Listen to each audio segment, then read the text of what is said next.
Spoilers! This is spoilers for the Digital Circus. If you don't want that, there's the door. Go, leave, get out of here. For those of you who are fine with spoilers, stick around. So, good news for everyone. The Digital Circus does not end like No Mouth. We lucked out there, guys. But really, we didn't luck out there. The show has a very clear narrative. They were always going to make the Digital Circus someplace they could live in. As Gooseworks said, God rest her soul, I hear she was killed after the events of filming the Digital Circus or whatever. But as Gooseworks did say, the show was always going to end in finding meaning in a mundane life. And that's what happened. No need to copy some depressive book from fucking 70 years ago. We lucked out, guys. The Soma theory was always going to happen. It's been hinted since, episode 5, I think. But yeah, no, I mean, the Soma theory, it happened. They're digital copies. We all knew that. That was the beginning of the episode. I'm really glad they did that at, the beginning of the episode, rather than just drag out the obvious plot twist. So I thought that was really good that we just got that out of the way. First scene of, episode 9 was just them being well, I guess we're digital copies. Fuck, man, what do we do now? I said it in my spoiler-free review. This finale really focuses on 3 characters, while the others get the background character treatment. Ragatha, Zubul, Gangle, Kinger, they kind of just sit around. They're not really in the episode that much. The main characters of this episode were Jax, Pomni, and Kane, surprisingly. He came back during the end. I liked Jax's parts. I was fine with Pomni's parts. We kind of ended that where, she becomes the leader of the group, although that happened in episode 7. I didn't really like Kane's parts, but we'll start with Jax's first.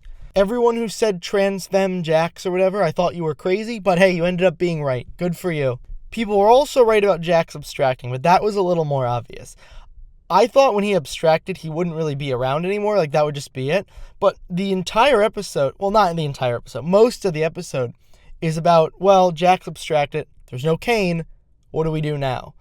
So that's kind of where we go during this episode. I thought the way they abstracted Jax was perfect. Just off camera, just Pomni talking about her off camera, just Pomni talking about her regrets, and then cut to Jax being an abstracted thingy-mabobber. And when he is a thingy-mabobber, Pomni says, I gotta get my man back. And that's most of this episode. Most of this episode is Pomni going inside Jax's mind to try to get him back. Inside of Jax's mind is a bunch of flashbacks, some scenarios play out that didn't happen. I thought it was all really good. Eventually, Pomni does get Jax. He can't really save him, but they managed to rope up Jax and put him in a tent in darkness so he can just stay there. My only problem with the Jax stuff is it takes up so much time, and it's ultimately pointless. At the end of the day, even if Pomni didn't go inside Jax's mind, Zubul would have still did her little arm rope around Jax and put him in the tent. So it was a little pointless, but it was still good. I thought Jax's part in the episode was the best. Conversely, Kane, the other main character, I wasn't that big of a fan of.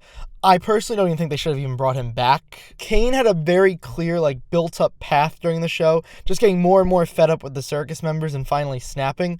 When he comes back, he kind of gets the Steven Universe treatment where he's just, good because, it happened off-screen.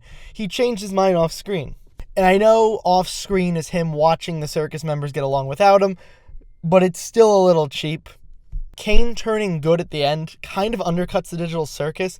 Episode 9 begins, we beg the question, what are they going to do now that Kane is gone? How are they going to get by without him? And the answer is they don't get by without him. Kane just turns good, and he rejoins the circus, and he tells them he'll fix the circus however they want. It's not that I wasn't happy to see Kane, it's just that what was built up for the past 8 episodes was kind of destroyed.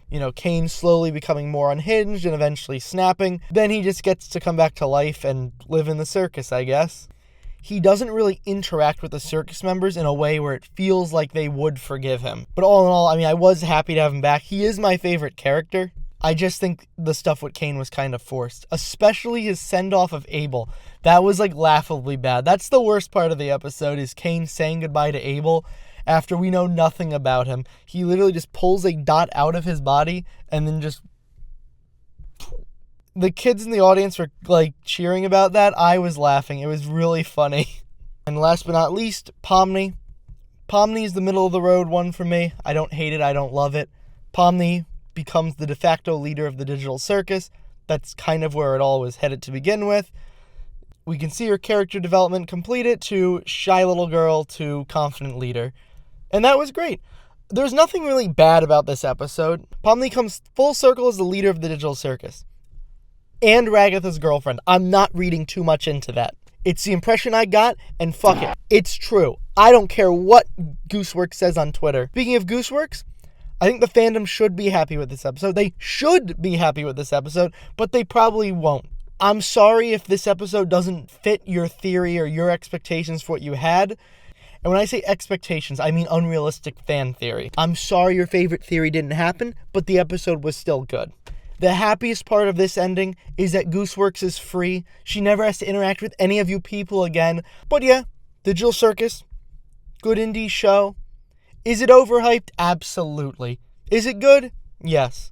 We're going to give the Digital Circus 7 purple rabbits out of 10.